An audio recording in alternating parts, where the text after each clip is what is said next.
Hello mga ka-listener! Welcome back to Money Wais Tayo. Ako po si Itosbay and today pag-uusapan natin ang isang golden rule sa pera na halos lahat ng successful people ginagawa po ito.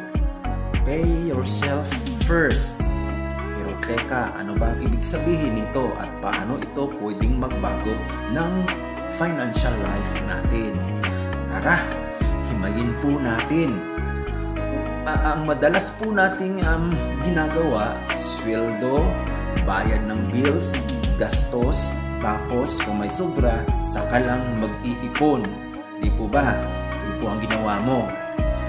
Pero kadalasan po, walang natitira, di ba? Kaya baliktarin po natin. Kaibigan, mga listeners, itry po nating baliktarin ang cycle. Pay yourself first means the moment you get your income, unahin po nating magtabi para sa sarili mo, para sa sarili natin. Savings or investments. Kahit maliit, basta consistent, yun po ang ating gagawin. Maliit man, basta consistent, maganda yon. Ito po yung mga new ideas na gusto ko pong i-share sa inyo. Mga tips po na maganda pong ating sundan at gagawin po. Number 1 is use automation.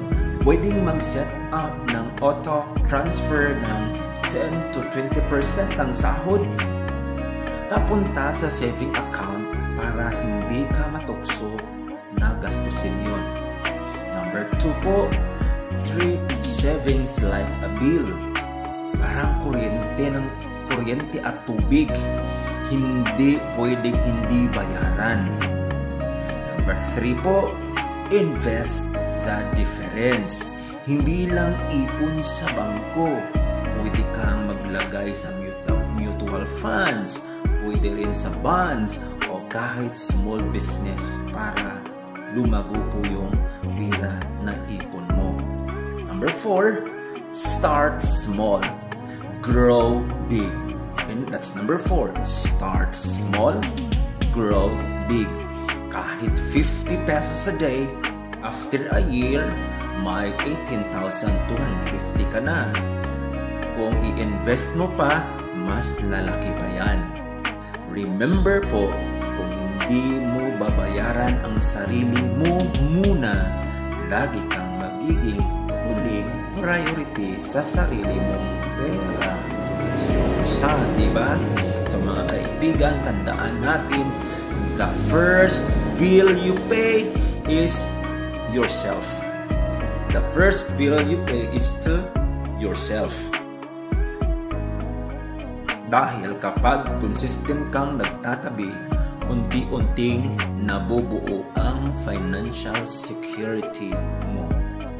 Diba? Maganda po yan. Maganda po yan. Mga kaibigan, this is Itosbay and you're listening to Money Wais Tayo. Always remember this, listener or listeners. Small steps today, big wealth tomorrow. Kita-kits ulit tayo sa next episode po and God bless.